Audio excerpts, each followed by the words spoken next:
Ka Jantia National Council lani ke JNC Lengbak Employment Commission Jongka Komisi Benta ke Jeng Terkam ya ke Safe Jantia Mission kelas dang hakasau tarik Disembar dan lon syeka hakasau tarik Disembar dan Jalpsau hak tarik mentau benai kelahir sekaweni karkhana de bilat kata ka Amrit Simen ban kera labor lesen bat trading lesen ikibri kemenabar jela hak ni ke Jeng Kera Commission kabalai lam kemat da iba MC Syadap, Chairman ke Employment Commission,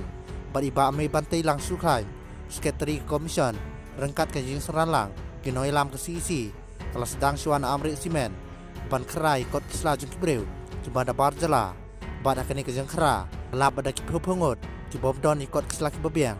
bat kumta ke Commission da kawai kesur, kelape iki mardor, bala mahamru iki company, bagi meni setiap menwalam bereu nabar, klaim kot kisla kibabiang, bat ba om dairo bantong iki nong trei kat ba ki breu kujungi bidang la menteri kam kam tam kam lebor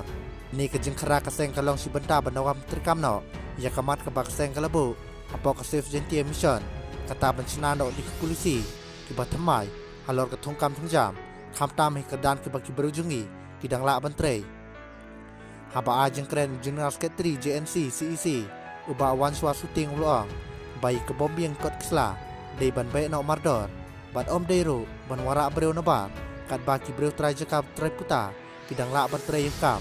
baru au susu bakaseng kanum syong klikti kat baka jing tawa jongka kampat siso bat kan sa leiro skiwei pat karkhana ban le ya ka kumju